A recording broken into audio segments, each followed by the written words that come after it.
Sometimes you make mistakes and you delete pages that you weren't supposed to, or plugins don't work, and updates that you make just break your site and there's no way to get back that information that you lost. And sometimes even your web hosting provider deletes your website. Let's say you forgot to pay for a month and your site is down, and then you start paying again. They might just give you a fresh dashboard and there'll be no way to get back your old website info. Hey guys, I'm Matthew, and this is a series where I make a web design related video every day for 25 days. This is video 11, how to make a backup of your WordPress website so you don't lose it forever. Today we're installing a plugin that will back up your website locally and also remotely so that you can restore it after it gets deleted. This is the website that we're going to be backing up.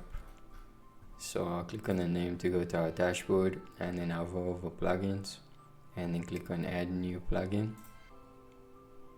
Now I'll go to the search bar and type in Updraft.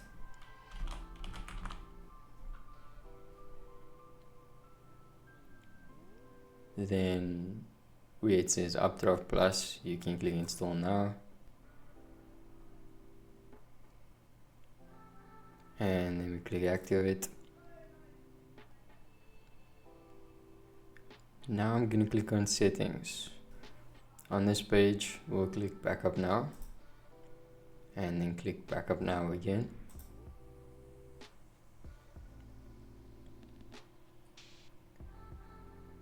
Okay, the backup finished, and you can see it here at the bottom under existing backups. So right now I can remove plugins, I can delete pages, and I'm gonna do it actually. I'll go to all pages, and then there's a contact page here. I'll click on trash and I'll go to my plugins and I'll just delete this plugin here, Elementor. I'll click deactivate and click submit and deactivate and then delete it. So to get back those things that I just deleted, I'll click on Updraft Plus and go to the existing backups and then click restore, and I'll click on everything that I want to restore and click next and then click restore. It's gonna take a few seconds.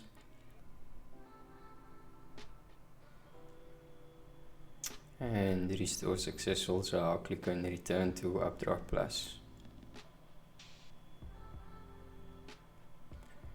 And now you can see I click on pages, and all pages, my contact page is back. And I'll click on plugins to check my plugins, and I can see that Elementor is back. So that's one way of using Updraft Plus. But what if you don't have access to this dashboard? What if your whole website was deleted along with all the files and everything, and there's no existing backups to restore? Well, we can download all this backup data and then save it locally, which I'm going to do now. So I'll click on database and then click on download to your computer. And the same for plugins, themes, uploads, must use plugins, and others.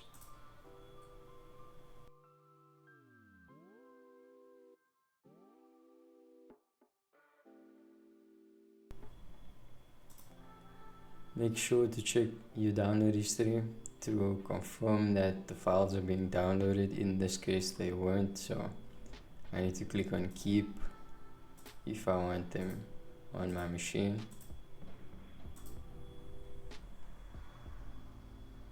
And that's it. I want to check them in the file manager, so I'll go there and I can see that all the files are here. I can now save this wherever I want to on my PC. So now to simulate me not having a website, I'm going to close all of this and then click delete on the existing backups. So now I have nothing to restore, and I'm gonna go ahead and delete some pages and some plugins.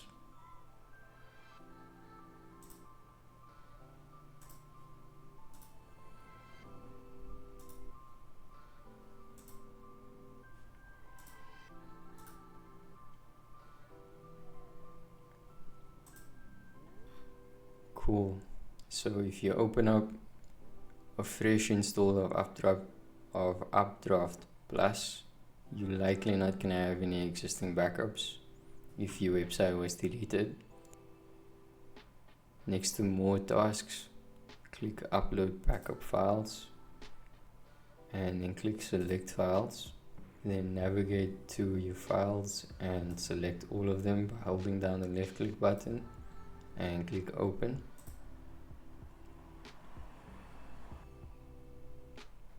And that's it.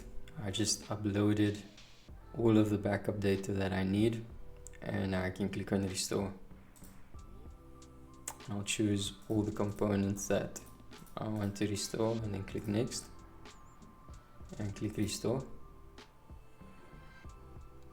If this happens, all you need to do is click on delete old folders.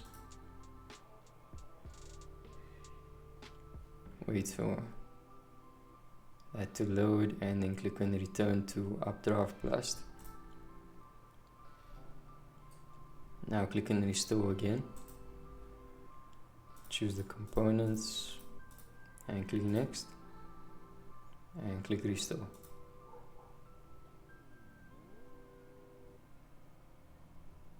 Restore successful. So now I'll click on return to Updraft, and I can see that Elementor is back and WP Forms is back, and I'll click on pages and I can see that my contact form is back.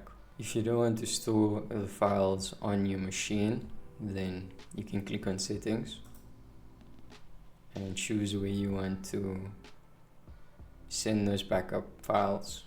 I'm going to choose Google Drive and then click on sign in with Google. I'll click leave and then sign in. Click continue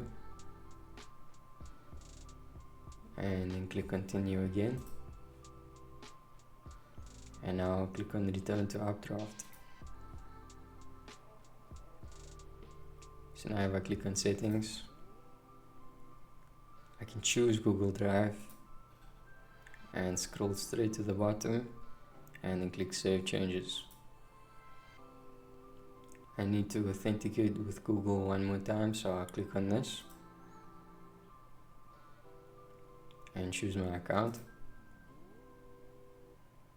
and then click continue and click continue again, and now I'll click on complete setup.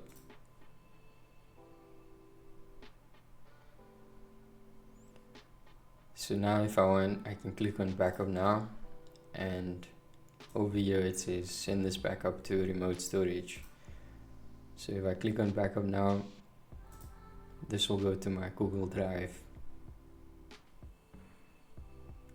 The backup is finished, so I'll click close.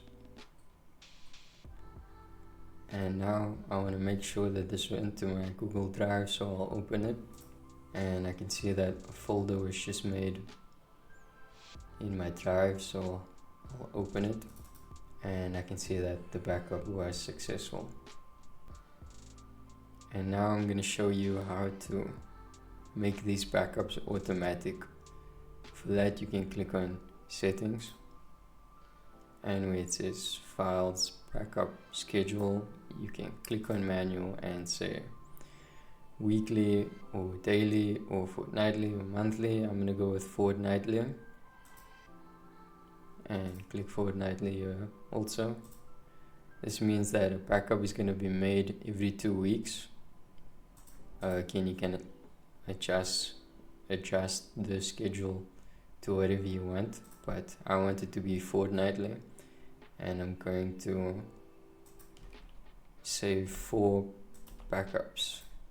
So 4 backups means that I'll have 2 months worth of saves that I can go back to at any time, and I want that to go to my Google Drive, so I'll click save changes at the bottom, and that's it. So every 2 weeks my website will be backed up and sent to my Google Drive. Thank you for watching, and stay tuned for more.